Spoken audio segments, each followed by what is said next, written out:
धम्मा rally येताना चौकडची बाजूचे लोक आपल्याकडे पाहत होते आणि शांत चित्ताने आपली रॅली आज या ठिकाणी आलेली आहे। या ठिकाणी आपण दुहेरी संगम साधलेला आहे। बंजारा समाजाचे संत शिवालाल महाराज होऊन गेले, त्यांची आज जयंती आहे। त्यांची जयंती आणि आपली धम्म आपल्या दारी या दोघांचाही संयोग एकच दिवस आला। 15 फेब्रुवारी 1739 मध्ये त्या संत शिवालाल महाराजांचा जन्म झाला होता। त्या त्यांची जयंती या निमित्ताने आपण दुहेरी संगम साधतो आहे। आमच्या आदरणीय माईला विनंती करतो की आपण बुद्ध चरणी पुष्प अर्पित करावे। मला तुम्ही करा ना, कशी बाजूला दोघंही करा, दोघंही वाचा, दोघंही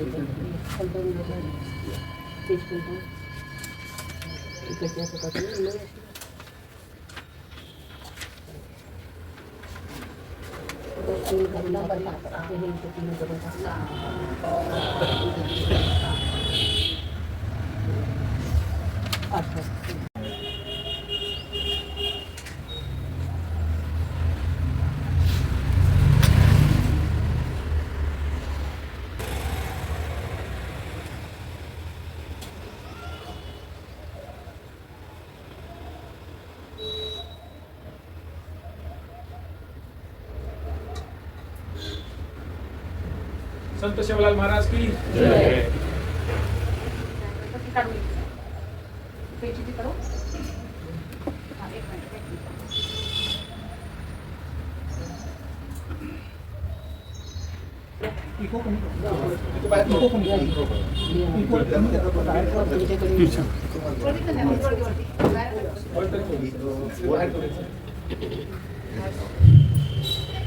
आज आपण या ठिकाणी संत शिवालाल महाराज यांची जयंती साजरी करत आहोत।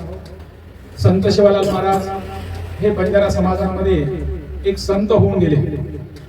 या संताची ही खूबी आहे की बंजारा समाज हा रानोमाळी भटकणारा समाज आणि अशा भटकणाऱ्या समाजांमध्ये एक समाजाला दिशा देणारा, कारण जंगलात राहणारी माणसं निसर्गाशी निगडीत असतात आणि निसर्गाशी निगडीत असताना जंगलातील जे काही खाद्य त्यांना खायला मिळतं तीच खाद्य खाणारी ही जमात आहे। या जमातीला जोपर्यंत या देशांमध्ये ब्रिटिश आले नव्हते तोपर्यंत ही जमात जंगलामध्ये आपला उदरनिर्वाह करत होती। यांचा उदरनिर्वाह करण्याचं एकमेव साधन म्हणजे लदेनी लदायचं। लदेनी लदणे म्हणजे याचा अर्थ असा इथचा सामान तिथे नेणे। आणि पूर्वीच्या काळी खूप लोकांना सामानाची गरज पडायची, परंतु जंगल मोठे घनदाट जंगल असायचे, जंगलांमध्ये मोठे मोठे पशु जनावर असायचे। अशा स्थितीमध्ये ह्या रस्ता काढणारा एकमेव म्हणजे जो होता तो लबान बंजारा। याला लबान बंजारा म्हणून आज सुद्धा इतिहासामध्ये नाव आहे। पूर्वीच्या काळी जे काही रस्ते मार्ग शोधण्याचा जाण्याचा मार्ग एकमेव हा बंजारा करत होता। भारत हा जम्बूद्वीप भारत होता आणि जम्बूद्वीप भारत असल्यामुळे भारतातला मनुष्य या कोपऱ्यातून त्या कोपऱ्यापर्यंत हा कितीतरी दिवस अशा आपल्या लदनी न जायचा, म्हणजे आपल्या गाडीवर घोड्यावर आपल्या बैलांवर त्यांचे हे सर्व लदेनी लदायचं काम असायचं। लदेनी हा बंजारा शब्द आहे। लदेनीचा अर्थ होतो एका ठिकाणाहून माल दुसऱ्या ठिकाणी नेणे। अशा प्रकारे नेत असताना बंजारा हा जंगलाशी निगडीत होता। याचा सर्वात जवळचा नाता जे असेल निसर्ग, निसर्गावर प्रेम करणे आणि निसर्गात सानिध्यात राहणाऱ्या प्राण्यावर सुद्धा प्रेम करणे। अशामुळे हा प्राण्यावर पाळणारा हा जे बंजारा समाज होता। म्हणून या बंजारा समाजाकडे बैल खूप असायचे, गायी खूप असायच्या। गायी खूप असल्यामुळे आणि बाकी जनावर खूप असल्यामुळे दही दूध यांना पौष्टिक आहार खायला मिळायचं। म्हणून पौष्टिक आहार मिळत असताना जंगलात राहत असल्यामुळे हे दिसायला धष्टपुष्ट होती। यांच्या रंगाने सुद्धा हे गोरे होते, त्यांच्या महिला सुद्धा गोऱ्या होत्या। त्यामुळे यांचा जंगलाशी संबंध असल्यामुळे हा नागरी संस्कृतीशी कधी यांचा कोणताही संबंध आला नाही। अशा स्थितीत हा बंजारा समाज भटकंती करता करता या भारतामध्ये ब्रिटिश सरकार आलं आणि या ब्रिटिश सरकारला असं वाटायला लागलं की हे लोक एका ठिकाणाहून दुसऱ्या ठिकाणी जातात, म्हणजे इच्छित गुप्तहेरची माहिती त्या ठिकाणी देतात आणि त्या ठिकाणी देत असल्यामुळे आपली माहिती लोकांना पोहोचते। त्यामुळे या बंजारावर आपण म्हणजे यांना लक्ष केंद्रित केलं पाहिजे। म्हणून लक्ष केंद्रित केल्यामुळे काय झालं की या बंजारांचा जो व्यवसाय होता, जो लदिनीचा, तो व्यवसाय हळूहळू बंद होत गेला. कारण पूर्वी हे गाडी घोड्यांनी जाणारे आणि ब्रिटिश सरकार भारतात आल्यामुळे त्यांनी रेल्वेचा या ठिकाणी शोध लावला, रेल्वे सुरू केल्या, रेल्वे छोट्या दुसऱ्या जुन्या गाड्या सुरू केल्या आणि जुन्या गाड्या सुरू केल्यामुळे, रेल्वे सुरू केल्यामुळे लोकांना सहज प्रवास करता आला. आणि आज मी पाहतो आपण सायकल कोणी जास्त वापरतच नाही, कारण घोडागाडी आपल्याकडे आल्या. पूर्वी सायकलशिवाय पर्याय नव्हतं, सायकलच्या आधी पायदळ जात होतो आपण, म्हणजे पायदळ जाणारे सायकलवर आलो, सायकलवर आता घोडागाडीवर आलो, कोणाच्या घरी सायकल दिसत नाही. असाच पूर्वीचा हा जो बंजारा समाज होता, हा अशा प्रकारचे लदनी लदायचे. अशा प्रकारचे लदनी लदत असताना हा ब्रिटिश सरकार भारतात असल्यामुळे त्यांनी भारतामध्ये रेल्वेचा शोध लावला आणि हळूहळू बंजारांची जी अवस्था होती ती लदनी लदाईचा जो त्यांचा उदरनिर्वाहाचा साधन होता तो बंद झाला. आता हळूहळू उदरनिर्वाहाचं साधन बंद झाल्यामुळे आज पहा तुम्ही शाळा बंद होत आहे. शाळा बंद होणे म्हणजे जेलाचे दरवाजे उघडणे. जे दरवाजे बंद करायचे असेल तर तुम्हाला शाळा उघडावं लागतं. ज्यामुळे शाळा बंद, आज आपण पाहतो की आपला जो प्रमाण होता ज्या गुन्हेगारीचा, तो प्रमाण आपण शिकल्यामुळे खूप कमी प्रमाणात झाला. याचा अर्थ असा की आपण शिकलो, आपल्याला कळायला लागलं, त्यावेळेस असं झालं की त्यांचा उदरनिर्वाह करण्याचा जो साधन होता तो साधन बंद झाला. साधन बंद झाल्यामुळे जी समाजातली लोक होती ती लोक वाममार्गी गेली. वाममार्गी गेल्यामुळे उदरनिर्वाहाचं साधन नाही, उदरनिर्वाहाचं साधन नसल्यामुळे त्यांना खाण्यासाठी काही नव्हतं, म्हणून हे लोक गुन्हेगार प्रवृत्तीकडे गेले. आणि म्हणून 1871 मध्ये ब्रिटिश सरकारने या जमातीवर गुन्हेगारी जमाती म्हणून ठपका लावला. ही गुन्हेगारी जमात कुठे गेला, तर गुन्हेगारी जमातीचं नेमकं काम काय होतं? आता जसं आपण रॅली घेऊन तसा आमचा डेरा चालायचा, बंजाराचा डेरा चाललाय. चालल्यानंतर तो डेरा कुठे थांबायचा? ज्या ठिकाणी पाण्याचा निचरा होईल, पाणी खाली जाईल, जागा कशी वरती कडक राहील. कारण जनावराला हे करायचं होतं आणि ढोरांना पाणी पाजवायचं होतं. म्हणजे ढोरांना पाणी पिण्यासाठी सुबलक असलं पाहिजे आणि जनावरांची काही त्याला खाण्यासाठी जी चारा मिळाला पाहिजे, अशा प्रकारे स्थिती जागा बघायचा आणि त्या ठिकाणी तो बंजारा थांबायचा. थांबल्यानंतर काय होतं की ब्रिटिश सरकारांचं ते होतं की तुम्ही जिथे थांबले असेल तिथे सर्व लोक पोलीस स्टेशन मध्ये या आणि पोलीस स्टेशन मध्ये जे जे सामान असेल, जेवढे लोक असेल ते सर्वांची नाव नोंदवा. आणि ते सर्व नोंदण्यापर्यंत दिवसातून 2 वेळा, 3 वेळा, 4 वेळा त्यांना पोलीस स्टेशनला जावं लागत होतं.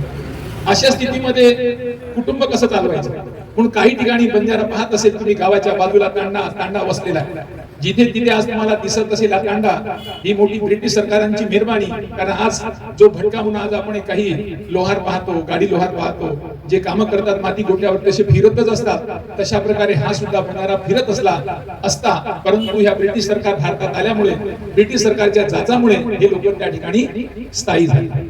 आता स्थायी झाल्यामुळे काय झालं की हे लोकांची प्रवृत्ती तीच होती, गुन्हेगारी प्रवृत्ती. गुन्हेगारी प्रवृत्ती असल्यामुळे गुन्हा काही करणं तरी काही झालं तरी त्यांना, आज मी पाहिला तुम्ही पारधी असतात, पारधी ज्या एरियात राहतो त्या एरियात पोलीसवाले डायरेक्ट पारधीच्याच घरी जातात. कुठे चोरी झाला असेल तर पारधीनच का, पारधी हा सुद्धा भटकेच आहे, त्याला पूर्ण पकडतात आणि पोलीस स्टेशनला आणतात, काय सोटी नसून. म्हणजे त्यांच्यावर जो गुन्हेगारीचा ठप्पा लावलेला आहे तो ठप्पा ह्या भटक्या विमुक्त जमातीवर होता. आणि 1871 पासून तर 31 ऑगस्ट 1952 पर्यंत हा चालू होता. 1952 मध्ये वसंत आपल्या भारताचे प्रधानमंत्री पंडित जवाहरलाल नेहरू यांनी त्या जमातीला तिथून मुक्त केलं. म्हणून आम्हाला विमुक्त जाती म्हणतात. कधी पाहत असेल तुम्ही, रिझर्वेशन कॅटेगरी असेल त्यामध्ये विमुक्त जाती, भटक्या जमाती, या जातीला त्या दिवशी तिथून विमुक्त केलं. तुम्ही तेच पोरा, आता तुम्ही याचे पोरा याचा पोरा, म्हणजे महाराजाचं आपण हे नाही बौद्ध न बौद्ध, म्हणजे तुम्ही महाराज आहे पण महाराज आता तुम्ही जराशी न बौद्ध झाले, तुमचं डेव्हलपमेंट झालं. तशा प्रकारे त्यांनी की हे तुम्ही आता गुन्हेगारी जमातच आहात पण तुम्हाला मी विमुक्त केलं. त्या विमुक्त केलेल्या अवस्थेमध्ये हा संत शिवालाल महाराज, ह्या लोकांची जेव्हा स्थिती होती तेव्हा तो इकडे तिकडे जायचा आणि चोरी करण्यामध्ये किंवा दरोडे करण्यामध्ये ह्या लोकांची व्यवस्था झाल्या गेली. त्यामुळे त्यांनी त्या बंजारा बोलीमध्ये सांगायचे, करिय चोरी खाय चोरी, हाते माई हात कडी, पडे माई पडिय ढेरी, दोरी डोरी हिंडिय. जर तुम्ही अशा प्रकारचे वाममार्गी काम करत आहात तर तुम्हाला लोकांमध्ये आपली बेइज्जती होईल. आपला समाज स्वाभिमानी आहे, स्वाभिमान सम्मा समृद्धो अभिवादेमि स्वाधातो भगवतो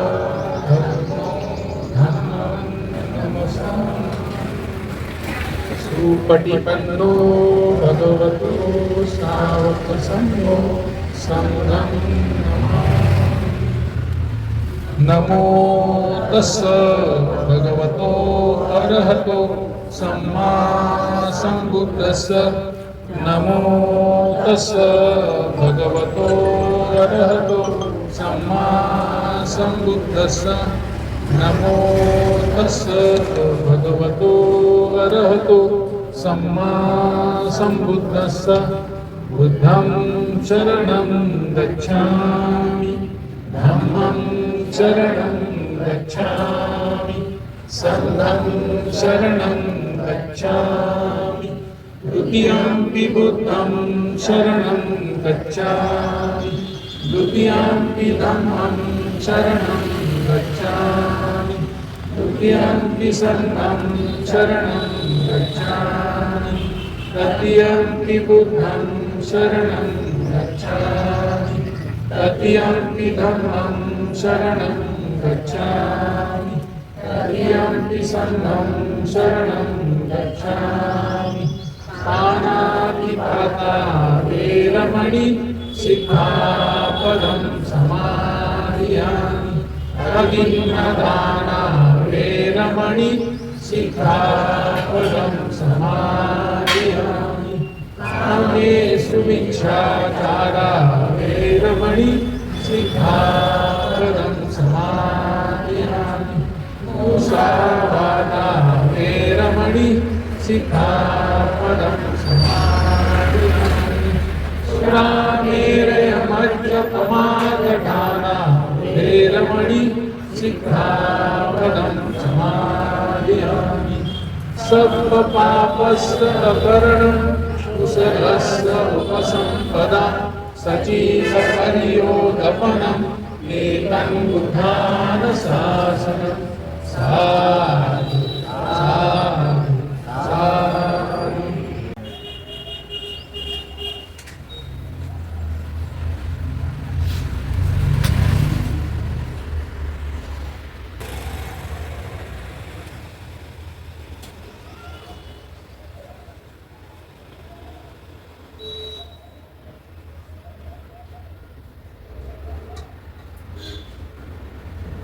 संत शिवलाल महाराज की जय।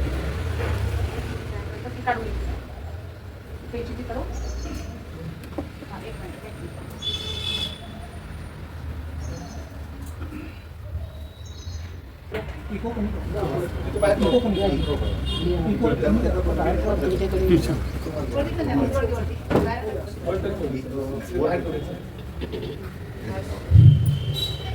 आज आपण या ठिकाणी संत शिवालाल महाराज यांची जयंती साजरी करत आहोत। संत शिवालाल महाराज हे बंजारा समाजामध्ये एक संत होऊन गेले। या संताची ही खूबी आहे की बंजारा समाज हा रानोमाळी भटकणारा समाज आणि अशा भटकणाऱ्या समाजांमध्ये एक समाजाला दिशा देणारा, कारण जंगलात राहणारी माणसं निसर्गाशी निगडीत असतात आणि निसर्गाशी निगडीत असताना जंगलातील जे काही खाद्य त्यांना खायला मिळतं तीच खाद्य खाणारी ही जमात आहे। या जमातीला जोपर्यंत या देशांमध्ये ब्रिटिश आले नव्हते तोपर्यंत ही जमात जंगलामध्ये आपला उदरनिर्वाह करत होती। यांचा उदरनिर्वाह करण्याचं एकमेव साधन म्हणजे लदेनी लदायचं। लदेनी लदणे म्हणजे याचा अर्थ असा इथचा सामान तिथे नेणे। आणि पूर्वीच्या काळी खूप लोकांना सामानाची गरज पडायची, परंतु जंगल मोठे घनदाट जंगल असायचे, जंगलांमध्ये मोठे मोठे पशु जनावर असायचे। अशा स्थितीमध्ये ह्या रस्ता काढणारा एकमेव म्हणजे जो होता तो लबान बंजारा। याला लबान बंजारा म्हणून आज सुद्धा इतिहासांमध्ये नाव आहे। पूर्वीच्या काळी जे काही रस्ते मार्ग शोधण्याचा जाण्याचा मार्ग एकमेव हा बंजारा करत होता। भारत हा जम्बूद्वीप भारत होता आणि जम्बूद्वीप भारत असल्यामुळे भारतातला मनुष्य या कोपऱ्यातून त्या कोपऱ्यापर्यंत हा कितीतरी दिवस अशा आपल्या लदनीनं जायचा, म्हणजे आपल्या गाडीवर घोड्यावर आपल्या बैलांवर त्यांचे हे सर्व लदेनी लदायचं काम असायचं। लदेनी हा बंजारा शब्द आहे। लदेनीचा अर्थ होतो एका ठिकाणाहून माल दुसऱ्या ठिकाणी नेणे। अशा प्रकारे नेत असताना बंजारा हा जंगलाशी निगडीत होता।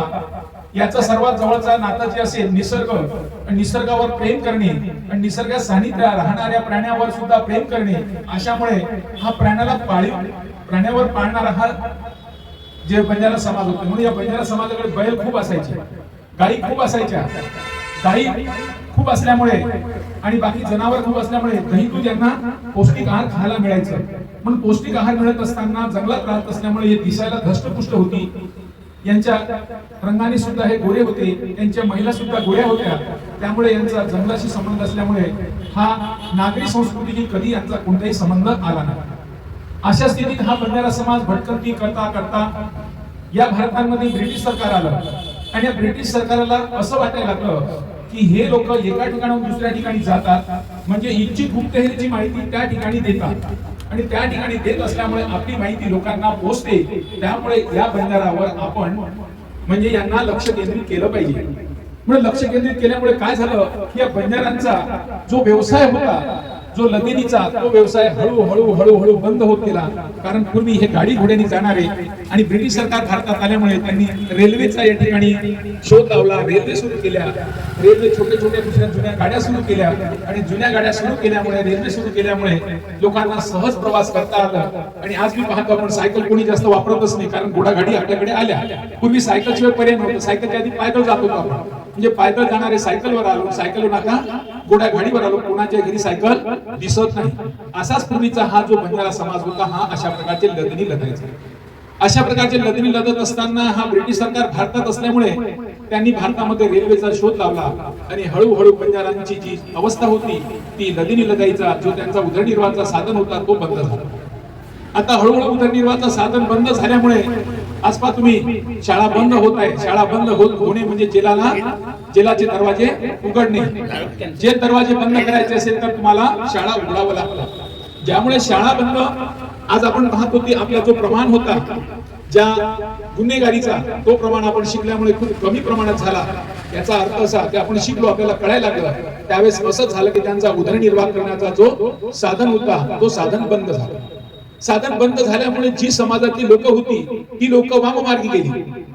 वाममार्गी गेल्यामुळे उदरनिर्वाहाचं साधन नाही, उदरनिर्वाहाचं साधन नसल्यामुळे त्यांना खाण्यासाठी काही नव्हतं, म्हणून हे लोक गुन्हेगार प्रवृत्तीकडे गेले. आणि म्हणून 1871 मध्ये ब्रिटिश सरकारने या जमातीवर गुन्हेगारी जमाती म्हणून ठपका लावला. ही गुन्हेगारी जमात कुठे गेला, तर गुन्हेगारी जमातीचं नेमकं काम काय होतं? आता जसं आपण रॅली घेऊन तसा आमचा डेरा चालायचा, बंजाराचा डेरा चाललाय.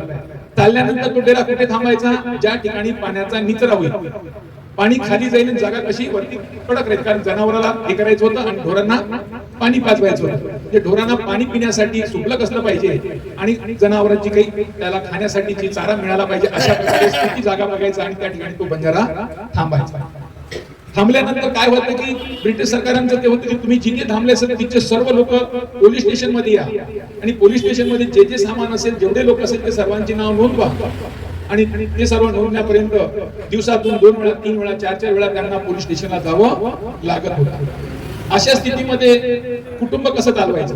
म्हणून काही ठिकाणी बंजारा पाहत असेल तुम्ही, गावाच्या बाजूला तांडा वसलेला आहे. जिथे तिथे आज तुम्हाला दिसत असेल हा तांडा, ही मोठी ब्रिटिश सरकारांची मेहरबानी. कारण आज जो भटका म्हणून आज आपण काही लोहार पाहतो, गाडी लोहार पाहतो, जे कामं करतात माती गोट्यावर तसे फिरतच असतात, तशा प्रकारे हा सुद्धा बंजारा फिरत असता. परंतु ह्या ब्रिटिश सरकार भारतात आल्यामुळे, ब्रिटिश सरकारच्या जाचामुळे हे लोक त्या ठिकाणी स्थायी झाले. आता स्थायी झाल्यामुळे काय झालं की हे लोकांची प्रवृत्ती तीच होती, गुन्हेगारी प्रवृत्ती. गुन्हेगारी प्रवृत्ती असल्यामुळे गुन्हा काही करणं तरी काही झालं तरी त्यांना, आज मी पाहिला तुम्ही पारधी असतात, पारधी ज्या एरियात राहतो त्या एरियात पोलीसवाले डायरेक्ट पारधीच्याच घरी जातात. कुठे चोरी झाला असेल तर पारधीच, पारधी हा सुद्धा भटकेच आहे, त्याला पूर्ण पकडतात आणि पोलीस स्टेशनला आणतात, काय सोकी नसो. म्हणजे त्यांच्यावर जो गुन्हेगारीचा ठप्पा लावलेला आहे तो ठप्पा ह्या भटक्या विमुक्त जमातीवर होता. आणि 1871 पासून तर 31 ऑगस्ट 1952 पर्यंत हा चालू होता. 1952 मध्ये वसंत आपल्या भारताचे प्रधानमंत्री पंडित जवाहरलाल नेहरू यांनी त्या जमातीला तिथून मुक्त केलं. म्हणून आम्हाला विमुक्त जाती म्हणतात. कधी पाहत असेल तुम्ही रिझर्वेशन कॅटेगरी असेल त्यामध्ये विमुक्त जाती भटक्या जमात, या जातीला त्या दिवशी तिथून विमुक्त केलं. तुम्ही तेच पोरा, आता तुम्ही याचे पोरा याचा पोरा, म्हणजे महाराज जसं आपण हे नाही बौद्ध न बौद्ध, म्हणजे तुम्ही महाराज आहे पण महाराजच्या तर तुम्ही जराशी न बोलतो झालं, तुमचं डेव्हलपमेंट झालं. तशा प्रकारे त्यांनी की हे तुम्ही आता गुन्हेगारी जमात झाल पण तुम्हाला मी विमुक्त केलं. या विमुक्त केलेल्या अवस्थेमध्ये हा संत सेवालाल महाराज या लोकांची जेव्हा स्थिती होती तेव्हा तो इकडे तिकडे जायचा आणि चोरी करण्यामध्ये किंवा दरोड करण्यामध्ये ह्या लोकांची व्यवस्था झाल्या गेली. त्यामुळे त्यांनी त्या बंजारा बोलीमध्ये सांगायचे, करिय चोरी खाय चोरी हाते माई हात कडी पडे माई पडिय डेरी दोरी डोरी हिंडिय. जर तुम्ही अशा प्रकारचे वाममार्गी काम करत आहात तर तुम्हाला लोकांमध्ये आपली बेइज्जती होईल. आपला समाज स्वाभिमानी आहे, स्वाभिमानी बगे माई पडिय बेडी दोरी डोरी हिंडिय मारो तमने. म्हणजे जर तुम्ही चोरी केल्यानंतर तुमच्या पायात बेडी टाकतील, तुम्हाला बेड्या हातात बेड्या टाकतील आणि गावांमध्ये लोकांमध्ये फिरवतील. हा चोर माणूस चोर मुलगा तुमच्यामुळे तुमच्या पोराचा तुमच्या कुटुंबाचा तुमच्या घराची बेइज्जती होईल. त्यामुळे अशा कोणत्याही वाममार्गी लागू नका. शिवालाल महाराज आपल्याला त्यांना बंजारा बोलीमध्ये सांगायचे. परंतु बंजारा हा निसर्गाशी निगडीत असल्यामुळे निसर्गात मदत करते म्हणून तो निसर्ग पूजक आहे, मातृपूजक आहे. आणि निसर्ग पूजक असल्यामुळे आणि मातृपूजक असल्यामुळे त्या मातेला तो मानायचा. आणि बंजारा समाजामध्ये देवीला जर दैवत्व प्राप्त करायचं असेल तर देवीला आपल्याला बकरा कापावा लागतो. देवीला काय करावं लागतं? बकरा कापावं लागतं. आणि बकरा कापल्यानंतर देवी प्रसन्न होते. ही मानसिकता या लोकांमध्ये होती. तेव्हा शिवालाल महाराज म्हणायचे, जीव जंगानी सायवेस किडी मुंगी सायवेस कुटा मुंगी सायवेस. म्हणजे जीव या जन्माला जे जनावर जन्माला आलेला आहे त्या सर्वांचं मंगल हो. जीव जिनगानी सायवेस किडी मुंगी सायवेस कुटा मुंगी सायवेस पापी चंडाळे दूर काढे झटपट बोल हजार कोस टाळेस. अशा प्रकारे उपदेशात्मक सांगायचं.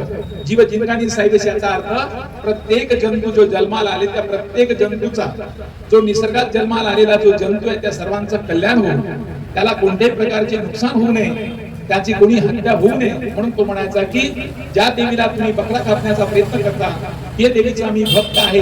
आणि भक्त असून सुद्धा मी सांगतो की या देवीला कोणती बकऱ्याची गरज नाही.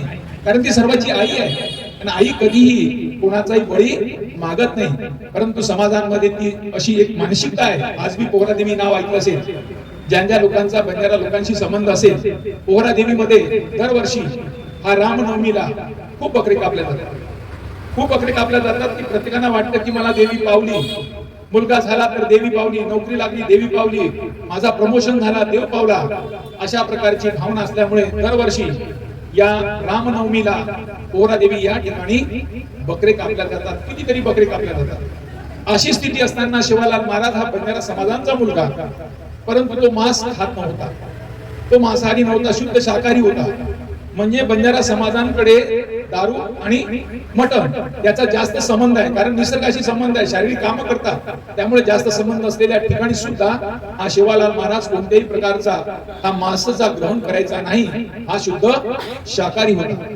आणि शुद्ध शाकाहारी असल्यामुळे तो म्हणायचा की ज्या देवीला तुम्ही हे पूजन करता त्या देवीला, आज मी शिवालाल महाराजांचा पोहरा देवी या ठिकाणी मंदिर आहे, त्या मंदिरासमोर बकरं कापल्या जात नाही. त्यांना शिराचा प्रसाद दिला जातो. म्हणजे आज मी त्यांना जो प्रसाद दिला जातो, बंजारा समाजाची समज आहे देवीला बकरा कापला पाहिजे आणि यांना आपण काहीतरी दान दिलं पाहिजे.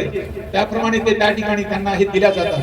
अशा स्थितीमध्ये असताना सुद्धा या भटकंती करणाऱ्या समाजाला एक दिशा देणारा हा त्या ठिकाणी मानव तयार झाला.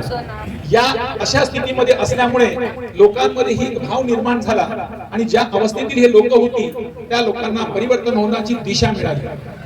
आणि हा जो संत शिवालाल होता, या शिवालाल महाराजांनी काही उपदेशात्मक सांगितले. उपदेशात्मक अशा गोष्टी सांगितल्या.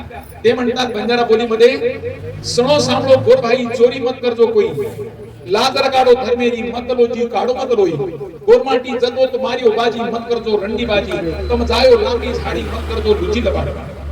गोरमाटी जतोत मारियो बाजी मत करजो नशाबाजी. जे तथागत बुद्धाने जे पंचशील सांगितले तेच पंचशील उपदेशात्मक संत शिवालाल महाराजांनी सांगितले. सांगताना थोडासा जो हे असेल कमी जास्त असेल, काय सांगतात ते, सुनो सांभळो गोर भाई चोरी मत करजो कोई, चोरी करू नका. आणि त्याला आपल्याच बुद्धांच्या भाषेमध्ये दाना वे रमणी शिका परम समाधी आहे. म्हणजे इथे तुम्ही चोरी करू नका. म्हणजे चोरी केल्याचे परिणाम काय होतात? चोरी केल्यावर तुम्हाला कायदेशीर गुन्हा तुमच्यावर दाखल होतो. कायदेशीर गुन्हा दाखल झाल्यामुळे तुम्ही कायदेशीर गुन्हेगार झाला. आणि या चोरी केल्यामुळे काय झालं, तुमचा जरी फायदा झाला क्षणिक असेल पण दुसऱ्याचा नुकसान झाला. म्हणजे तुमचं कल्याण झालं त्यामुळे माझं जरी कल्याण, परंतु माझं अकल्याण काय झालं की लोकांमध्ये माझी बदनामी झाली. हा चोर आहे, चोराचं घर आहे, ते चोर माणसं आहेत. म्हणून त्यावेळेस बुद्धांनी सांगितलं, शिवालाल महाराजांनी हे सांगितलं की चोरी करू नका. चोरी न केल्यामुळे काय तुमचा फायदा होतो, कारण तुम्हाला दान देण्याची प्रवृत्ती तुमच्या मनामध्ये वाढतं. जेव्हा दान पारमिता तुमच्याकडे असेल तर तुम्हाला ती तृष्णा ही मुक्त होते, कारण तुम्ही प्रत्येक वेळेस आपल्याकडून काही देत आहात. बघा, आज तुम्ही माझ्या घरी येणार होतात म्हणून माझी माई सकाळपासून कामाला लागली. सकाळी 5 वाजता उठली की माझ्या घरी येणारे पाहुणे आहेत. मग बघा, देणाऱ्या दातृत्वाचं कसं असतं. आणि दातृत्व दिल्यानंतर ही आज माझ्या घरी संत शिवालाल महाराजांची जयंती आहे. त्या जयंती निमित्ताने मी काय सजवलं पाहिजे, मी काय केलं पाहिजे. जेव्हा दातृत्व तुमच्या मनामध्ये वाढतं, तुमच्या मनामध्ये घेण्याची प्रवृत्ती कमी होते. म्हणून बुद्ध धर्मामध्ये दातृत्वाला महत्व आहे. म्हणून अतिनदाना वेरमणी शिका पदम समाधी आणि सणो सांभळो बोर भाई चोरी मत करजो काही लादर काढो धर्मेरी मत रो जीव काढो मत रो. बंजारा बोलीमध्ये म्हणतात तुम्ही कोणतीही चोरी करू नका. आणि चोरी केल्यामुळे चोराचा ठपका आपल्यावर बसतो आहे, कुटुंबावर बसतो आहे आणि आपल्या मनामध्ये ती प्रवृत्ती निर्माण नाही होईल. कारण फुकट खाण्याची प्रवृत्ती आपली वाढतं आणि फुकट प्रवृत्ती वाढल्यामुळे आपल्या मनामध्ये तोच द्वेष निर्माण होतो की सातत्याने मलाच वाढलं पाहिजे. बुद्धांनी सांगितलं की तुमच्या गरजा कशा असल्या पाहिजे, सीमित असल्या पाहिजे. गरजा सीमित असेल तर तुम्हाला असा वाव नसेल. प्रत्येक गोष्टीसाठी गरजा तुमच्या सीमित असायला पाहिजे. आहारावर त्यांनी म्हटलेलं आहे, तुमच्या कपड्यावर म्हटलेलं आहे, तुमच्या दागिन्यावर म्हटलेलं आहे. प्रत्येकाने त्या गोष्टीचा तुम्हाला संतुलन ठेवा. संतुलन जर असेल, ह्या शिवालाल महाराजांनी सुद्धा संतुलनावर सांगितलं. स्वतः दिलो स्वतः बनजाव केनी भजे पूजे वेळ मत घालतो जाणतो छाणतो पचत मानतो स्वतः दिलो स्वतः बनजाव. हे जे काही मी करतो आहे त्या करणाऱ्या गोष्टीवर माझं लक्ष असलं पाहिजे. मी काय करत आहे स्वतःला समजून घ्या, स्वतःला जाणून घ्या. जाणून समजून नंतर त्या गोष्टीवर लक्ष द्या. जे काही तुम्हाला करायचं असेल, मी चोरी केल्याने जर माझा फायदा होणार असं मला वाटत असेल, परंतु नुकसान किती होणार आहे याची सुद्धा जाणीव मला असली पाहिजे. म्हणतात ते जाणजो छाणजो पचत मानजो स्वतः दिलो स्वतः बनजाव केनी भजे पूजे वेळ मत घालो. कोणती गोष्टी करत असताना त्याचा आपण अवलोकन केलं पाहिजे, चिंतन केलं पाहिजे. चिंतन केल्यानंतर तुमचा विचार करून ते कृत्य करायला पाहिजे असं संत शिवालाल महाराज सांगितलं. आणि तथागतांनी सुद्धा ते सांगितलं. तथागतांनी आपल्याला असं नाही म्हटलं की बाबारे तुझ्या मनाने काही करण्यापूर्वी विचार कर, मी काय करणार आहोत. हा जो शिवालाल महाराजांनी जो पहिला शील सांगितलेला आहे तो शील तथागतांनी नंतर दुसरा शील सांगितलेला आहे. शील आणि पारा एक आहे. बंजारा समाजामध्ये पारा हा शब्द आहे आणि शील आपल्या बुद्धांमध्ये दोघाचा अर्थ एकच होतो, शील आणि पाराचा. त्यानंतर ते काय म्हणतात, सणो सांभळो बोर भाई चोरी मत करो लादर काढो धर्मेरी मत रो जीव काढो मत रो. तुम्ही कोणत्याही प्रकारे कोणाची हिंसा करू नका. बघा, ज्या जमातीत त्यांचा जन्म झाला, ज्या जमातीमध्ये गुरढोरं खाणे आणि मांस खाण्याशिवाय दुसरा पर्याय नाही, शिकार करण्याशिवाय पर्याय नाही, आणि शिकार करण्याचा पर्याय असलेला त्या समाजातील तो मुलगा समाजाला उपदेश करतो की आपण कोणत्या प्रकारे हिंसा करू नये. आणि तथागत काय म्हणतात, पानाती पाता वे रमणी शिका परम समाधी. कोणत्याही प्रकारे कोणत्या प्राण्याची हिंसा करू नका. ज्याप्रमाणे बुद्धांनी हिंसेची व्याख्या केली तशाच प्रकारे शिवालाल महाराज सुद्धा हिंसेची व्याख्या करतात. हिंसेची व्याख्या म्हणजे कोणी शारीरिक काया वाचा मनाने. काहीनी आपण हिंसा करत असताना आपल्याला दिसतं, एखादी थापड मारली असेल तर आपल्याला दिसतं यांनी याच्या प्रत्यक्ष मारल्या गेली आहे. एखाद्याला काडीनं मारलं असेल ते मारल्याचं दिसतं, परंतु मनातलं दिसत नाही. वाचेनी दिसतं म्हणजे कायेनी वाचेनी दिसतं पण मनाने दिसत नाही. मनामध्ये सुद्धा तुमच्या मनामध्ये सुद्धा क्लेश असू नये. मनात सुद्धा तुम्ही कल्याणी मित्र झाले पाहिजे. तुमच्या मनामध्ये सुद्धा ती द्वेषाची भावना आली नाही पाहिजे. म्हणजे अशा प्रकारचा तत्वज्ञानी, अशा प्रकारचा दार्शनिक हा संत शिवालाल महाराज बुद्धांचा अभिनय. बुद्धांनी जे जे तत्व सांगितले ते तत्व शिवालाल महाराजांनी त्यावेळेस लोकांना सांगितलं. सणो सांभळो बोर भाई चोरी मत करजो कोई लादर काढो धर्मेरी मत लो जीव काढो मत लोई. गोरमाटीत जतवत मारियो बाजी मत करजो रंड्या बाजी. तुम्ही ज्या ज्या ठिकाणी जाल परंतु तुम्ही शिलांना जपा. ज्याप्रमाणे आपण कामेसु नित्याचारा वेरमणी शिका पदम समाधी आणि तुमच्याकडे पैसा येईल, धन येईल, संपत्ती येईल, परंतु तुम्ही कोणतेही गैरकृत्य करू नका. ज्या गैरकृत्यामुळे कोणाचं शील भ्रष्ट होईल, शील भ्रष्ट होणार नाही याची तुम्ही काळजी घ्या. हा तिसरा शील सांगितला जो तथागतांनी आपल्याला कामेसु नित्याचारा सांगितलं. तशाच प्रकारे जतवत मारियो बाजी. तुम्ही जिथे जिथे तुम्ही बाजी माराल, परंतु भान ठेवा मी बाजी मारताना काय केलं पाहिजे, चुकीचं काम केलं नाही पाहिजे. विश्वास संपादित करा. जतवत मारियो बाजी मत करजो रंडी बाजी. कोणत्याही प्रकारचा गैरकृत्य तुमच्या हातातून होणार नाही याची काळजी घ्या. शिलांना जपा.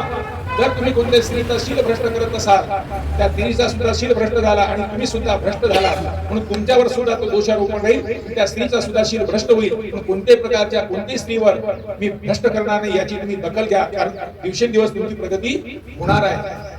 अशा प्रकारे शिवालाल महाराजांनी हा तिसरा जो आहे आपल्याला बुद्धांनी जो सांगितलेला आहे, कामेश मिथ्याचारा वेरमणी शिका पदम समाधी, आणि शिवालाल महाराजांनी सांगितलं मारियो बाजी मत करजो रंडी बाजी, तम जायो लांबे झाडी मत करजो लुचीला बाडी. काय म्हणतात ते? जायो लांबे झाडी. आता तुम्ही खेडे नाडी तांडी सोडून जंगल सोडून तुम्ही कुठे जाल? शहरामध्ये जाल. शहरात गेल्यानंतर तुमचा व्यवहार इतरांशी कसा असला पाहिजे? सौजन्यात असलं पाहिजे. तुमच्यावर विश्वास ठेवल्यानंतर विश्वास संपादित केला पाहिजे. जसं आपल्यामध्ये मुसावादा वेरमणी शिका पदम समाधी. मी चोरी करणार नाही, मी कोणाला फसवणार नाही. म्हणजे तुम्ही जिथे जिथे चांगले काम करा, तुम्ही कोणालाही लंडीबाजी म्हणजे कोणालाही तुम्ही कोणाशी इतकी व्यवहार करत असताना चुकीचा व्यवहार तुमच्या हाताने होणार नाही याची तुम्ही दखल घ्या. ज्या बुद्धाने जो शील सांगितला आपल्याला, तो शील शिवालाल महाराजांनी सांगितला. शेवटी सांगितलं जतो तर मारियो बाजी मत करतो नशाबाजी. तुम्ही प्रत्येक ठिकाणी यशस्वी व्हाल, पण यशस्वी होताना तुम्हाला एका शीलाची जपणूक करणं गरजेचं आहे. तो शील म्हणजे मी कोणत्याही प्रकारे नशिले पदार्थ ग्रहण करणार नाही.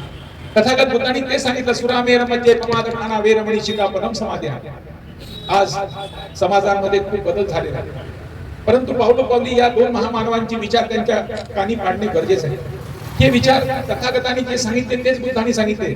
बुद्धांनी जे सांगितले ते संत शिवालाल महाराज सांगितले. शिवालाल महाराजांनी सांगितले तेच तथागतांनी सांगितले. दोन्ही एकच आहे. हा बंजारा बोलीमध्ये याला 5 पारा म्हणतात. आमच्या प्रत्येक बंजारा लोकांमध्ये 5 पारा. आता अज्ञानी अनाडी समाज असल्यामुळे त्याला पारा म्हणजे समजायचंच नाही. पारा म्हणजे कडदोड्याला जे बांधल्या जातात, कडदोड्याला जे 5 प्रकारचे खडे असतात, जसे बाई आता गळ्यात मंगळसूत्र काहीतरी टाकतात, मनक्या टाकतात, हे टाकतात, तशा प्रकारे ह्या बंजारा समाजांमध्ये ही प्रथा म्हणजे ऍक्च्युअली शिवालाल महाराजांनी बौद्धिक पातळीवर तुम्हाला सांगितलं की 5 गोष्टी तुम्ही जपून ठेवा. जीवनामध्ये कल्याणी व्हायचं असेल तर 5 गोष्टी अत्यंत महत्वाच्या आहेत. म्हणून वारंवार लोकांमध्ये 5 गोष्टीचा प्रचार होणं गरजेचं आहे. काय म्हणतात? सणो सांभळो गोरबाई चोरी मत करजो कोई, लाजर काढो धर्मेरी मत लो जीव काढो मत लोई. गोरमाटी जतो मारियो बाजी मत करजो रंडी बाजी, तम जायो लांबी झाडी मत करजो लुचीला बाडी. गोरमाटी जतो मारियो बाजी मत करजो नशाबाजी. म्हणजे ज्या 5 शिलांनी 5 शिलांच्या पैकी कोणतेही 6वा शील नाही, ते 5 शिलांना जपणूक करणारे, 5 शिलांच्या तोडीने चालणारे हे 2 महामानव या भूतलावर आले. आणि दोन्ही महामानवांनी एकमेकांच्या मार्गावर जाऊन हे समाजाला दिशा दिली आणि दिशा देऊन हा समाज परिवर्तित झाला. या बंजारा समाजांमध्ये जुनी रूढी परंपरा खूप आहे. या जुनी रूढी परंपरा असल्यामुळे या जंगलाशी निसर्गाशी संबंधित असलेला समाज, आज बी आमच्या समाजांच्या लोकांची नावं ते जंगलाशी संबंधित आहे. आमच्या महिलांची नावं जंगलाशी संबंधित आहे. प्रत्येकाच्या नावांमध्ये वेगळा असतो. आणि आमचा जो समाज आहे लोकांमध्ये ते टाकलेले ते मरीमाय. मरीमाय हा शब्द तिथे, मरीमाय हा शब्दच नाही आहे. बंजारामध्ये मारिया म्हणजे या शब्द म्हणजे याडी. आता आमच्या नावाच्या समोर पाठीमागे या लागतं. रमिया, सुबिया, चंदिया, विजया. जसं माझं नाव रमेश आहे, मला रमिया म्हणतात. रमिया म्हणजे माझ्या नावाचा माग या लागला. प्रत्येक सुबिया, चंदिया, विजया, गबिया जेवढे असेल त्याच्या पाठीमागे काय असतं? या शब्द लागतो. याचा अर्थ आई. म्हणजे आईचं संगोपन करणारा, आई संस्कृती जपणारा हा समाज आहे. आणि तो आईला जपली मारिया. मारिया मारिया म्हणजे माझी या, म्हणजे मारी या शब्दाचा मरीमा म्हणून टाकला. या शब्दाचा भ्रम करून त्या शब्दांना एक कोणती तरी काल्पनिक स्त्री निर्माण केल्या गेली. आणि ती काल्पनिक स्त्री आमची देवी आहे. या देवीला तुम्ही भजत राहा. या जन्मात पुढच्या जन्मात तुमचा त्या देवीशिवाय कल्याण होणार नाही. म्हणजे ज्यांना पूजाला सांगितलं त्या संधीचा गैरफायदा घेऊन त्यांच्या डोक्यांमध्ये असं रुजवल्या गेलं की कोणती तरी देवी आहे, परंतु बंजारामध्ये देवी ही तुमची आईच आहे. मारिया, मारिया शब्दाचा मरिया म्हणजे मरिया म्हणजे मर्यामा असतात. मर्यामा म्हणतात. आता देवीला भजल्या जातात. आणि समाजातले लोक शिकायला लागली. शिकल्यामुळे बाहेर जायला लागली. आणि बाहेर जाण्यामुळे लोकांचं नागरिक संस्कार कळायला लागलं की समाजामध्ये लोक कसे राहिल्या जातात, समाजामध्ये राहत असताना लोकांमध्ये कसा त्याचा प्रभाव पडतोय. म्हणून शिवालाल महाराजांनी बंजारा बोलीमध्ये त्यांना त्यावेळेस सांगितलं. म्हणून शिवालाल महाराजांना दार्शनिक, द्रष्टा आणि पुढील भविष्य सांगणारा असा भविष्यवेत्ता अशा प्रकारचं म्हटलं जातं. आता भविष्यवेत्ता म्हणजे काय असतं? तर समजा आता तुम्हाला कोणत्या सकाळी तुम्हाला रेल्वेने जायचं असेल आणि तुम्ही रात्री झोपला तर 2-3 वेळा उठता. किती वाजले कारण मला त्या गाडीला जायचं असेल. तुमचा ध्येय असेल, तुमच्यासमोर दृष्टी असेल, तुमच्यासमोर मार्ग असेल की तुम्ही त्या मार्गाने चिंतित असता. आणि रात्रीला सुद्धा 4 वेळा उठल्यानंतर सुद्धा तुमच्या डोक्यामध्ये असतं मला तिथे जायचं आहे. आपण नेहमी अनुभव घेतला असेल. आपल्याला कोणते काम असेल, कुठेतरी बाहेरगावी प्रवासाला जायचं असेल किंवा एखादा कोणतरी काम असेल, विमान पकडायचे असेल, तर आपण सकाळी बरोबर त्या वेळेवर उठण्याआधी 2-3 वेळा उठतोय. कारण आपल्याला माहित असतं. नाहीतर मग आपण आज अलारामची व्यवस्था झाली. पहिले अलारामची व्यवस्था नव्हती, परंतु त्यावेळेस उठायचं. अशाच प्रकारे चिंतनीय लोक असतात, जे समाजाचे कल्याणी मार्ग देणारे लोक असतात. हे कल्याणी मार्ग लोक आपल्याला उपजत असतात. म्हणून तुम्हाला सांगितलं ज्ञान आणि प्रज्ञामध्ये फरक आहे. ज्ञान ही संकलित माहिती आहे, इकडून तिकडून गोळा केलेली माहिती आहे. प्रज्ञा ही उपजत माहिती आहे. गाडगे बाबा हे उपजत व्यक्ती आहेत, म्हणून बाबासाहेब गाडगे महाराजांना मानतात. पण गाडगे बाबाचा आणि बाबासाहेबांचा संबंध आहे. गाडगे बाबांचा मुलगा मेला, अशाच प्रकारे त्यांचं प्रवचन चालू होतं. लोकांनी संदेश दिला की बाबा तुमचा मुलगा मेला. बाबा काय म्हणतात, किती मेले कोटी कोटी काय रडू मी एकट्यासाठी, कितीतरी मरून गेले म्हणे, हे काय रडा मरू द्या. स्वतःचा मुलगा मेल्यानंतर सुद्धा गाडगे महाराजांनी त्याची शोक नाही घेतली. परंतु बाबासाहेब मेल्यानंतर माझा जगाचा उद्धार मेला. 6 डिसेंबरला मेल्यानंतर बाबा त्या दुःखात आले आणि 20 डिसेंबरला देहांत झाला. हे प्रज्ञावंत व्यक्ती असतात. हे प्रज्ञावंत उजळत असतात. जसं विहिरीतलं पाणी काढलं की आपोआप पाणी येतं. ही प्रज्ञावंत व्यक्ती होती. तर त्यावेळी शिवालाल महाराज बंजारा बोलीमध्ये काय म्हणायचं, ही सतयुग शेरबार कलियुग आहे, कलियुग कलोण चाली आहे, मायन बेटा भारी भी है, रतिया कठोर पाणी बघताय, रतिया 13 चणावर जाय, रंडी रो राज आहे म्हणजे बाई रो राज आहे, रंडी रो राज आहे, सोने सिंह गवा बघताय, गौतुनी चारो कोणी म्हणा हंकारी ढेर पडत आहे, भाई रोपट कोणी, बाप बेटा रोपट कोणी, खरे खरे कलोण चाली आहे, पापी रो साल पापी कर रतिया रडी रडी हिंडी. संत शिवालाल महाराजांनी बंजारा बोलीमध्ये सांगितलं, आज आपण या ठिकाणी जे जीवन जगत आहोत हे चांगल्या प्रकारचं जीवन आहे. एकमेकाचा आपण मान सन्मान करतोय. परंतु येणारा काळ भयानक आहे. येणारा काळ कसा येईल, कोणासमोर कोण कसं जाईल काही सांगता येणार नाही. आता मुलगी आपल्या म्हणे टोपऱ्यात आहे, आपल्या पदरात आहे, पुढच्या वेळेस ती उडी फिरे, नवरा बायको का ताटात जेवण करतील, नवरा बायको आता तुम्ही पंखाने उडून जाल. अशा प्रकारे त्यांनी वेदवाक अशी दार्शनिक दृष्टी सांगितल्या. का म्हणाला, आजच्या काळात तुम्ही राहतात ते कसं आहे, हे एक प्रकारचा सन्मानाचा युग आहे. ही सतयुग शेरबाद कलियुग आहे, कलियुग कलोळ चाली आहे, मायन बेटा भारी आहे. आईला जे मुलांचं जी संगोपन करते आहे, आपले मुलंच आईला मारायला येते, आई आपले मुलं आपली सुना सासूला मारायला येईल. हा काळ तुमच्या समोर भविष्यात येणार आहे. म्हणून मुलांवर संस्कारित करा. आज घराघरात बघा, तुम्ही इकडे तिकडे पहा, आपलेच मुलं, आपल्याच वेदना कुणाला सांगावं, त्याचा मार कोणी घ्यावं, कसा घ्यावा, अशा प्रकारची कुटुंबातली स्थिती आहे. मुलं चांगले शिकलेले आहेत, सुना चांगल्या शिकलेल्या आहेत, पण त्या सुना समाजामध्ये चांगले कामं करतात, परंतु घरामध्ये सासूची पटत नाही, सासऱ्याची पटत नाही. आजची भयानक स्थिती आहे.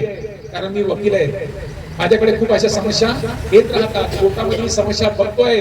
शिकलेली, समाजाला दिशा देणारी, पैसे कमावणारी माणसं, परंतु कसे वागत आहे, भाई रोपट कोणी, बाप बेटा रोपट कोणी, सासू बुडी रोपट कोणी, माँ बेटी रोपट कोणी, धणी घोळणा रोपट कोणी, घरे घरे कलोड चाली आहे. त्यावेळेस त्यांनी त्या गोष्टी सांगितल्या. कोणाकोणाचा पटणार नाही. भावाचे झगडे बघा किती चालू आहे. फक्त थोड्याशा एखाद्या भिंतीवर, ही दरवाजा माझ्याकडे, तो दरवाजा त्याच्याकडे, 2 केसेस माझ्याकडे आले, दरवाजाच त्यांनी माझ्या साईडला का केला म्हणे, त्यांनी दरवाजा लावला, त्या दरवाजाच का लावला, ह्याचं घराचं पाणी माझ्याचकडे उतरते. दोघं भाऊ एकमेकावर तलवारी काढून राहिल्या, झगडे करून राहिले दिवसेंदिवस. भाई रोपट कोणी, बाप बेटा रोपट कोणी, सासू बुडी रोपट कोणी, माँ बेटी रोपट कोणी, धणी घोळणा रोपट कोणी. कोणाशीच पटणार नाही. तुम्हाला पटवून घ्यावं लागेल, संसार चालवावा लागेल. मग अशा स्थितीमध्ये काय होईल? लोक म्हणाले, भाई रोपट कोणी, बाप बेटा रोपट कोणी, सासू बुडी रोपट कोणी, माँ बेटी रोपट कोणी, घरे घरे कलोड चाली आहे, पापी रो साल पापी घर रुपया रडी रडी इंडिया. जो चुकीचं काम करत असेल, भ्रष्टाचारी असेल, त्याचा गाडी घोडा बंगला दिसेल तुम्हाला. त्याचा काय दिसेल? बंगला दिसेल. पापी रो साल पापी घर रुपया रडी रडी इंडिया. आता अशा स्थितीत आम्ही कसं वाचावं? त्यानंतर लांब मार्गोर जाय, मार्गोर बदा करियत छंद घर घर नादिया मुसळतात. जोपर्यंत तुम्ही या अवस्थेतून बाहेर पडणार नाही, चांगले संस्कारित चांगल्या लोकांच्या सानिध्यात राहणार नाही, चांगले विचार तुम्ही ऐकणार नाही, तोपर्यंत तुमच्यामध्ये परिवर्तन होणार नाही, तुमच्यामध्ये बदल होणार नाही. जोपर्यंत तुम्ही चांगल्या लोकांच्या, म्हणून माणसाने 3 प्रकारे ज्ञान संकलित करावं. आपल्याला एक ज्ञान आपल्या डोळ्याने आपण बघतोय, आज तुम्ही सर्व या ठिकाणी आलात. आज आपल्याला तुम्हाला ते दृश्य दिसलं की आपण रॅलीमध्ये आलो, प्रत्यक्ष कृतीत आलो. आपण फिरता फिरता लोकांची घरं पाहिली. येताना तुम्ही या ठिकाणी आला, तुमच्या डोळ्यांनी साक्ष दिलं की राठोडचं घर असं असतं. राठोडकडे असा कार्यक्रम. आता तुम्ही लोकांना सांगणे आणि प्रत्यक्ष पाहणे यात फरक आहे. डोळ्यांनी तुम्हाला साक्ष दिली की आम्ही या ठिकाणी आलो, हे कार्यक्रम आम्ही असं बघितलं. म्हणून डोळ्यांनी नेहमी उघडं ठेवायचं. बाबासाहेब म्हणतात, माझ्या डोक्यामध्ये एवढी कल्पना आली कुठून, कारण मी विदेशात गेलो, मी वेगवेगळ्या ठिकाणाला भेटी दिलो आणि या भेटी दिल्यामुळे मला कळलं की समाजांमध्ये, देशांमध्ये किती लोकांमध्ये वेगळ्या प्रकारे वागतात. त्या ठिकाणी महिलांना किती नोकरी आहे, महिला पुरुषांच्या बरोबर शिकतायत, महिला पुरुषांच्या बरोबर काम करतायत. भारतामध्ये महिला पुरुषांबरोबर खूपच माझ्या समाजात तर कुठेच नाही दिसत. जोपर्यंत माझ्या समाजातील महिला शिकल्याशिवाय, म्हणून मला त्या शिक्षणाची जोड दिली पाहिजे. केव्हा लक्षात आलं, बाबासाहेब विदेशात गेले जेव्हा त्यांनी प्रत्यक्ष बघितलं. म्हणून जोपर्यंत तुम्ही बाहेर जात नाही, म्हणून एकमेकाच्या घरी आपण गेलो पाहिजे, एकमेकाच्या घराला भेटी दिल्या पाहिजे, एकमेकाच्या घरात काय अडचणी समजून घेतल्या पाहिजे, एकमेकाची मैत्री वाढवली पाहिजे. मित्र आणि मैत्रीमध्ये फरक आहे. मित्र हा नेहमी स्वार्थाने दडलो असतो. मला काही भेटत असेल तर मी जाईल, तर मी जाणार नाही. बुद्धांची मैत्री आहे, मी केलं पाहिजे, मी केलं पाहिजे. मी जर नाही करणार तर कोण करणार. पण माझी मैत्री वाढवण्याचं काम मी केलं पाहिजे. मी मैत्री वाढवण्याचं काम आपण सर्वांनी केलं पाहिजे. हा झाला तुम्ही डोळ्यांनी बघितल्यानंतर. दुसरी गोष्ट कानाने ऐकणे. चांगले वक्ते असतात, चांगले वक्ते असताना माहित असून सुद्धा आपण तिथे जात नाही. पण जो वक्ता असतो, जो अभ्यासक असतो, पूर्ण अभ्यास करून येतो आणि अभ्यास करून तो त्या ठिकाणी बोलतोय, मांडतोय, सांगतोय, सायटेशन देतोय, संदर्भ देतोय. आता आपण कोणी ऐकायलाच नाही गेलो तर कसं करणार. काल खूप चांगला कार्यक्रम होता, काय करू मला जाताच नाही आलं. लग्न झालं, काय झालं, काही अडचण पडून आपण त्या कार्यक्रमाला मुकतोय आणि मुकल्यामुळे आपला स्वतःचा नुकसान होतोय. म्हणून तुम्हाला नेहमी ऐकायला गेलं पाहिजे, जेवढं शक्य असेल तेवढं. आता पाहणे आणि ऐकणे दोन्ही बंद केला असेल तर तिसरा मार्ग कोणता आहे, वाचणे. चांगली पुस्तकं आपण वाचली पाहिजे. ह्या ज्या संतांच्यावर मी सांगितलं तुम्हाला, हा जो संत आहे सेवालाल महाराज, यांच्यावरती एक पुस्तक लिहिलं. ज्या सेवालाल महाराजांनी जी 5 पारा सांगितलं, ते संत सेवालाल महाराजांचे 5 पारा तथागता बुद्धांनी सांगितलं. ही दोघांची सांगड आहे. बंजारा समाजांमध्ये जी सांगड आहे. आता कधी लोक म्हणतात की काही विचार कधी प्रवाहबंद होऊन जातो. तथागतांनी सांगितलेला विचार प्रवाह सेवालाल महाराजांनी पुढे नेलं, सेवालाल महाराजांनंतर पुढे बाबासाहेबांनी नेलं. अशा प्रकारची विचाराची प्रवाह असतात, ती एकमेकाला पुढे न्यायचं असतं. म्हणून ते विचार जोपर्यंत आपण पाहत नाही, ऐकत नाही, तोपर्यंत कळत नाही. जातीकुळी पंथी आपण एक आहोत, आपण एक दुसऱ्याचे भाऊ आहोत, आपण सर्व नागवंशी आहोत. नागवंशी असल्यामुळे आपल्याला कळतं की आमचा इतिहास लोकांपर्यंत गेला पाहिजे. परंतु भारताच्या धर्म व्यवस्थेने आम्हाला पाठवून टाकलं, जातीत पाडल्याने त्यांचं संपलं का, त्याच्या पोटजाती पाडल्या. त्या पोटजाती पाडल्यानंतर एकमेकाची मुलगी चालत नाही, पोरगं चालत नाही, पोरगी चालत नाही, जेवण पण चालत नव्हता. बाबासाहेबांना माहित असेल तुम्हाला, एकमेकाकडे लग्न तर जाऊ द्या, जेवण पण नाही चालत. रोटी सुद्धा व्यवहार नव्हता. आधी आपण एकत्र रोटी म्हणून बसू, मग बेटी म्हणून व्यवहार करू. या जात व्यवस्थेने आम्हाला जातीमध्ये पाठवून टाकलं. आणि पाठवून टाकल्यामुळे आमच्या समाजाचं एवढं मोठं नुकसान झालं की आम्ही सर्वात रसातळाले. देशातील नागवंशी मूळ मालिक असताना सुद्धा आम्हाला त्या धर्म व्यवस्थेने फार बघून टाकलं. अशा व्यवस्थेतून बाहेर काढण्यासाठी एखादा महामानव जन्माला येतो आणि त्या महामानवाने आम्हाला संतांची परिचय करून देतो. भारतातील संतांबद्दल तुम्हाला माहित आहे, या संतांनी काय केलं, टाळाने मृदंग सांगत घेतले, पण त्या पलीकडे त्यांना काहीच करता नाही आलं. म्हणून किती संत यायले, किती संत जायले, कोणी आमच्या नवसाला नाही पावलं. किती देवी आला, किती देवता आला, किती उपास केला, किती तापास केला, कोणते देव आम्हाला नाही पावला. एक भीम जन्माला, माती गोट्याला पेन दावला, कोटी कोटी कर्माची बळी उधळले भीमा तुझ्या जन्मामुळे.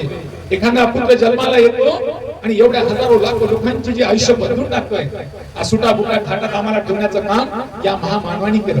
या महामानवाने तेच उजाळा दिला की तुमची जी संतांची परंपरा, ज्या रूढ्या आहेत, समाज हिताच्या आहेत, ते तुम्ही पुढे घेऊन चला. ज्याच्यापासून समाज हित नसेल त्याला सोडा, चिकित्सा करा. आम्ही भटक्या जंगलात राहणारी माणसं आज पुस्तक लिहायला लागलो, आज लोकांत बसायला लागलो, लोकांसमोर भाषण करायला लागलो. ही केवढी मोठी कुवत आम्हाला कोणी निर्माण करून दिली. जर आम्ही जंगलात राहिलो असतो, भटकत राहिलो असतो, भटकंतीचा व्यवहार तोच केला असता, नागरी संस्कृतीची आम्ही आलोच नसतो, तुमच्याशी भेटीगाठी केल्या नसता, मार्ग आम्हाला दिला नसता, तर आज आम्ही या मार्गावर येऊन बसलो नसतो. आज आमच्या जीवनाला कलाटणी देणारे हे मोठे महामानव आहेत. या महामानवाला जोडी देणारी ही मोठी मानव आपल्या पाठीशी आहेत. पण लोकांमध्ये यांचा विचारांचा प्रचार प्रसार होणं काळाची गरज आहे. सेवालाल महाराजांनी लोकांना म्हणजे वेगवेगळ्या बाबीमध्ये त्यांनी सांगितलं. शेवटी त्यांनी असं कल्याणी मार्ग सांगितला लोकांना. बंजारा बोलीमध्ये पंजाब देशम जलवलियू लावरी दळा अख्तर बख्तर बानोरिय माते पर घुंगटोप्रिय भाला शिरोई हात्रिय काळी पळी पगडी ढाल रिय मोरिया मातोरिय तुंगारामे पसवारली. तुम्ही काही क्षण बघा, येणारा काळ तुमच्या कल्याणी मार्गाचा काळ आहे. माझ्या रूपाने कोणतरी महामानव इथे जन्माला येईल आणि तो महामानव जन्माला येऊन तुमचं कल्याण करेल. ते म्हणतात पंजाब देशम जलमलियू लावरी दळा अख्तर बख्तर बानोरिय माते पर घुंगटोप्रिय भाला शिरोई हात्रिय काळी पिळी पगडी ढालरिय मोरिया मातोरिय तोळारामे पसवारिय. पसमळ देसान मारो दळा कळे रोचार भाग कळ कोरांगा एक कळ माऊर कडे जाय चार देवी परिशाविया कुमाई सारी देवी जाग देश सत्य बोल बालाविया. म्हणजे शिवालाल महाराजांनी आपल्या बोलीमध्ये सांगितलं येणारा भविष्य तुमच्यासाठी चांगला आहे. त्या भविष्याच्या वाटेने दिशेने तुम्हाला जायचं आहे आणि त्या वाटेच्या दिशेने जात असताना तुम्हाला शिक्षणाशिवाय पर्याय नाही. कारण मी लोकांमध्ये जातो बघतोय लोकशिक्षण लोकांना देणं गरजेचं आहे. मी किती टाळमृतांना ठोकत बसलो कितीतरी लोकांना म्हणत असलो तरी परंतु लोकांना बदलायचं आहे. त्या बदलण्यासाठी त्याला त्या भाषेमध्ये शिवालाल महाराजांनी भजन रूपाने या लोकांना मार्गदर्शन करत गेले. कारण अनाडी समाज होता, शिवालाल महाराज सुद्धा अशिक्षित होते परंतु हे प्रज्ञावंत होते, जाणकार होते आणि प्रज्ञावंत असल्यामुळे त्यांना लोकाला आपल्या वाणीतून या समाजाला समजवण्याचा मोठा प्रयत्न केला आणि या समाजाला समजून त्यांनी एक दिशा दिली. आज समाजांमध्ये ज्या शिवालाल महाराजांची जयंती काही लोकांना माहीतच नव्हती, आमच्या तुमच्यासारखे शिकलेले लोक हा इतिहास शोधला आणि इतिहास शोधून लोकांमध्ये मांडण्याचा प्रयत्न केला आणि मांडल्यामुळे तेलंगणामध्ये आजच्या दिवशी सुट्टी असतं. 15 फेब्रुवारी ही तेलंगणा सरकारने सरकारी सुट्टी जाहीर केली आणि महाराष्ट्र सरकारने हा जे काही महामानवांची जयंती असतात ती जयंती साजरी करण्याचा जी.आर. काढलेला आहे. आज रविवार असल्यामुळे हा ऑफिसमध्ये कार्यक्रम नाही पण उद्याला कार्यक्रम होऊ शकतं. जे दिवशी सुट्टी असेल त्या दिवशी त्या कार्यालयात यायचं आणि त्यांची जयंती साजरी करायची. ही जयंती साजरी करण्याचं काम महाराष्ट्रातील जागृत लोकांनी. हा बंजारा फार एकच आहे परंतु त्याला वेगवेगळ्या जातीमध्ये वेगळे नाव म्हणतात. जसे बंजाराला जर तेलंगणामध्ये लंबाडा म्हणतात, कर्नाटकमध्ये सुकाळी म्हणतात, राजस्थानमध्ये आम्हाला नायकडा म्हणतात, काही ठिकाणी आम्हाला तुम्हाला म्हणजे अशा प्रकारे गोरल्या म्हणतात. गोर बंजारा विदेशांमध्ये रोमा बंजारा म्हणजे याला अशा प्रकारे 40-42 अशा नावं आहेत. वेगवेगळ्या नावाने आम्हाला जेव्हा हे केलं गेलं त्यात आणखी काही पोटजाती पाडलेल्या आहेत बंजारा समाजामध्ये. पण बंजारा समाजांची जी व्यवहार पद्धती होती, लग्न पद्धती होती, लग्न ही पौर्णिमेला व्हायचं. लग्न कधी व्हायचं? पौर्णिमे, कारण उजाड्यात व्हायचं लग्न. त्या उजाड्यात लग्न माणसाचं आमच्या बंजारासमोर 6-6 महिने चालायचं. तर 6 महिने लग्न म्हणजे काय? पोरगी मामाकडे जायची, पोरग सासऱ्याकडे यायचे. सासऱ्याकडे आल्यानंतर त्या मुलाची परीक्षा घ्यायची. आता सारे लोक तांड्यात एकत्रच बसणारी लोक एकत्रच बसल्यानंतर त्याला काम करायला लावायची, त्याला वागणूक शिकवायची, त्याला आपली पोरगी द्यायची आहे. म्हणजे पोरगी देण्यासाठी यामुळे ह्या लोक समाजामध्ये लोक कसे झाले एकत्र बसणे. पण बंजारा गीत गाय सारा म्हणजे जेवढे बंजारा हे ऑटोमॅटिक गीत म्हणतात. आमच्या तांड्यातल्या ज्या बाया आहेत ते अनाडी आहेत परंतु जेव्हा ते निघण्याला जातात, खुरपणीला जातात, कोणती कामं करतात सकाळपासून तर सायंकाळपर्यंत गाणी म्हणतात. त्यांना गाणे सुचतात. म्हणजे बंजारा हा गायक आहे. आमच्या ज्या महिला अनाडी आहेत, अज्ञानी आहेत, खूप अनाडी आहे, शिक्षणाचं काही गंध नाही पण आमच्या आजी आई खूप गाणे म्हणतात. कर्णावरचे गाणे, भजनावरचे गाणे, लिहिण्याचे असे काही गाणे ते सतत बंजारा महिला म्हणतात. पुरुष पण म्हणतात. आमचे लोक गुरढोरं चारायला गेली तर गुरढोरं चारताना म्हणतात. त्याचबरोबर ते कामं करत असताना शेतामध्ये ते कामं करतात. आता होळी येणार आहे. बंजारामध्ये 3 सण चांगल्या प्रकारे मानले जातात. होळी सण हा म्हणजे नाचणे, गाणे, डफडे वाजवणे, हा डफडे वाजवले जातात. माझ्याकडे पण डफडे होते, आम्ही पण वाजवत होतो डफडे. म्हणजे तांड्यातली लोक सुद्धा आम्ही सर्व डफडे वाजवायचे, गाणी म्हणायचे, नाचायचं. आम्हाला सर्वांना मॅक्सिमम लोकांना नाचता येतं. त्या डफडे वाजवणे, नाचणे आमच्या बंजारा समाजामध्ये जास्त प्रमाणात आहे. त्याचप्रमाणे होळीला सुद्धा, होळी झाल्यानंतर आमची दिवाळी असते. दिवाळी म्हणत नाही पण दिवाळीचा दुसरा दिवस बंजारा समाजातल्या मुली म्हणतात. निसर्गाचं ते हे करतात, निसर्गाची झाड असतात त्याचा तो संगोपन करतात. त्याचबरोबर तीच त्योहार हा बंजारा समाजांचा असतो. आता बंजारा समाजाच्या होळीमध्ये त्यांचं असतात लेंगी. बंजाराच्या गाण्याला काय म्हणतात? लेंगी. त्यामध्ये एक गाणं तुम्हाला म्हणून दाखवतो बंजारा गाणे कसे म्हणतात. धरती तोपर अमर वेगोय चांदाना सूर्या. म्हणजे या धरतीवर चांदा सूर्य हे मोठे मोठे माणसं निर्माण झाली आणि या मोठे मोठे माणसं त्या गाण्यातून संगीतातून लोकांना सांगतात. आता तुम्हाला सर्व माहित नाही बंजारा बोलीतले काय, त्यामुळे त्याचा उजाळा करणं गरजेचं आहे. बंजारा माणसाला वाटत असेल काय सांगते बाबा हे तर सहज मला माहित आहे, ज्यांना माहित नाही त्यांना ते सांगणं गरजेचं आहे. ते बंजारा बोलीमध्ये अशा प्रकारे बंजारा बोलीची गाणी असतात. स्त्रीच्या शृंगारावर ते गाणी असतात. त्याचबरोबर बंजारांमध्ये मंगळसूत्र घातले जाते, इतर लोक घोंगरू घातले जातात. पाठीमागे मोठे ढोकळा असतात आणि बंजारा समाजांच्या महिला मोठ्या घागरा घालतात. घागरा घातलेला तुम्हाला माहित असेल, त्या घागराला 22 प्रकारे त्या दोन्ही शिवल्या जातात, म्हणजे सुतांनी शिवल्या जातात. अशा प्रकारे बंजारा समाजांची स्थिती जंगली आहे. आज मी तुम्ही काही लोकांना पाहिले असेल, काही काही फोटो दिसत असेल, आमच्या महिला अशा प्रकारे बंजारा बोलीमध्ये राहतात. अशा स्थितीमध्ये असलेला एक माणूस, तो आमच्यापैकी एक महामानव निर्माला होतो. त्या महामानवाची जयंती आज भारतभर साजरी केल्या जातात. भारतभर असणारे सर्व बंजारा त्यांना मानतात. वेगवेगळ्या नावाचे वेगवेगळे बंजारा आहेत. आम्ही काही बंजारा आंध्रामध्ये एसटी मध्ये आहोत. आंध्रामध्ये कशात आहोत? आम्ही एसटी मध्ये आहोत. झारखंडमध्ये एसटी मध्ये आहोत आणि कर्नाटकमध्ये एसटी मध्ये आहोत. म्हणजे 5-7 राज्यात आम्ही एसटी मध्ये आहोत. 5-7 राज्यामध्ये आम्ही एसटी मध्ये आहोत. 5-7 राज्यात ओपन मध्ये आहोत. 5-7 राज्यामध्ये ओबीसी मध्ये आहोत. आणि महाराष्ट्रामध्ये कशा आहोत? बीजेएनटी मध्ये. म्हणजे बीजेएनटी मध्ये एकच जाती, एकच बोली, एकच भाषा. आमचा पेराव पण एकच आहे. भारतभरला बंजाराची बोली भाषा एकच आहे. ज्या बोलीमध्ये आपण बोलतो ती बोली एकच आहे. एकच बोली भाषा असलेला बंजारा भारतभर भटकणारा. विदेशात असेल तरी त्याला मॅक्सिमम भाषा समजतात. मारवाडी आमच्याशी बोललं समजतं, सिंधी समजतं, गुजराती समजते, कारण ते आमच्या बोली भाषेशी संबंधित आहे. अशा बोली भाषे असलेला समाज, भारतभर विखुरलेला समाज, या भारतभर विखुरलेल्या समाजाला दिशा देण्याचं काम त्या काळी या संत शिवलाल महाराजांनी केलं. संत शिवलाल महाराजांचा जन्म हा गुत्ती बेलारी मधील बोलाडोळी या गावी भीमा नायकांच्या पोटी जन्माला आलं. भीमा नायकांच्या पोटी जन्माला आल्यानंतर त्यांचा एक पोहरागडच्या बाजूला एक रुईगड आहे. रुईगड म्हणजे आपल्या दिग्रस स्टेशनमध्ये रुई तलाव, त्या ठिकाणी त्यांचा देहांत झाला. आणि देहांत तिथे होऊन त्यांची जी अस्थी आहे ती पोहरा देवीमध्ये विसर्जित करण्यात आली. आणि विसर्जित केल्यामुळे 2 जानेवारी 1773 मध्ये त्यांचा निधन झालं. आणि अशा महामानवाची जयंती भारतभर साजरी केलं जातं. भारतभर लोकांना ती सांगितलं जातं. बंजारा समाजाला बंजारा बोलीमध्ये सांगितलं जातं. तरी परंतु इतरांना त्यांचा इतिहास माहीत व्हावं. त्यांचा इतिहास खूप आहे. मी त्यांचं पुस्तक लिहिलेलं आहे. त्यांच्या वेगवेगळ्या प्रकारे प्रबोधन होत असतात. तरी परंतु अशा गुपित असलेल्या, माहित नसलेल्या संतांपैकी एक संत आहेत. असे संत कितीतरी होऊन गेलात, परंतु खूपशा संतांचा इतिहास माहीतच नाही. तो इतिहास अत्यंत दुर्मिळ आहे. तो इतिहास गोळा करणारी लोक नाहीत. म्हणून समाजातील जे लोकांनी जी माहिती उपलब्ध आहे त्या माहितीचा संदर्भ घेऊन तो इतिहास तयार केला आहे. आणि त्या इतिहासाचा उजाळा घेऊन आज महाराष्ट्रात, आज पोहरा देवीमध्ये त्या ठिकाणी नंगारा भवन म्हणून केलेलं आहे. त्या ठिकाणी खूप माहिती आहे. आजच्या दिवशी महाराष्ट्राचे मुख्यमंत्री सुद्धा त्या ठिकाणी प्रमुख पाहुणे म्हणून गेलेले आहेत. आज कार्यक्रम आहे आणि जास्तीत जास्त बंजारा समाजातील लोक पोहरा देवी या ठिकाणी, ज्या ठिकाणी देवीचं दर्शन आहे, त्यांचा समाधी आहे, त्या देवळामध्ये लोक आज गेले असतील, जात आहेत. ज्या ज्या ठिकाणी जे समाजातील लोक ज्या तांड्यात आहेत, ज्या गावात आहेत, त्या ठिकाणी त्यांनी ही जयंती साजरी करत आहे.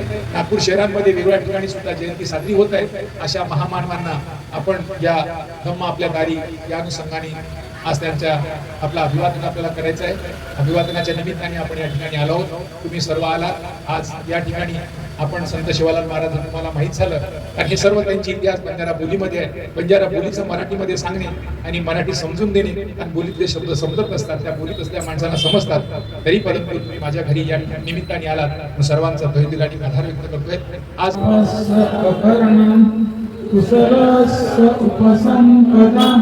सचित परियोधपनम् एतं बुद्धान शासनम् धम्मं चरेषु चरितं नतं दुचरितं चरे धम्मचारी सुखं सेति अस्मि लोके परं न तावता धम्मधरो यावता बहुभासति ओचतमपि सुत्मान धम्मं कायेन पश्यति सवे धम्मधरो होति यो धम्मं समज्जति नत्थि मे शरणं अय्यं बुद्धो मे शरणं वरम् एतेन सज्जवज्जेन होतु मे जयमङ्गलम् नत्थि मे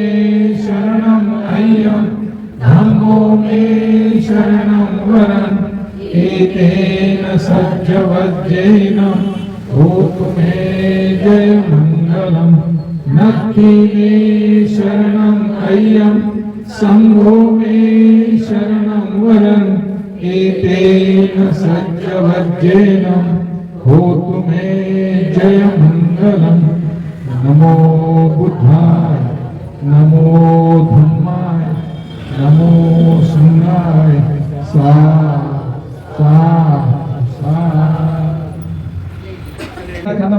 खूप काही बोलतो म्हणून तो धम्मदार होत नाही. थोडे बोलून जर तो धम्माचं आचरण करत असेल तो खरा धम्मदार होतो आहे.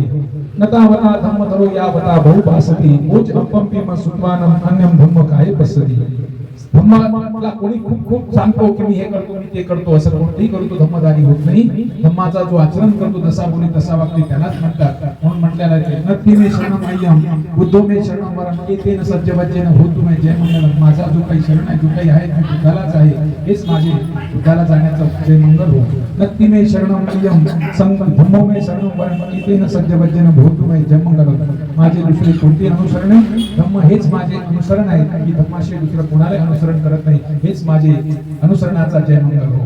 नत्थी मे शरणमय्यम संघो मे शरणं वरम एतेन सज्जवज्जनम होतु मे जय मंगलम.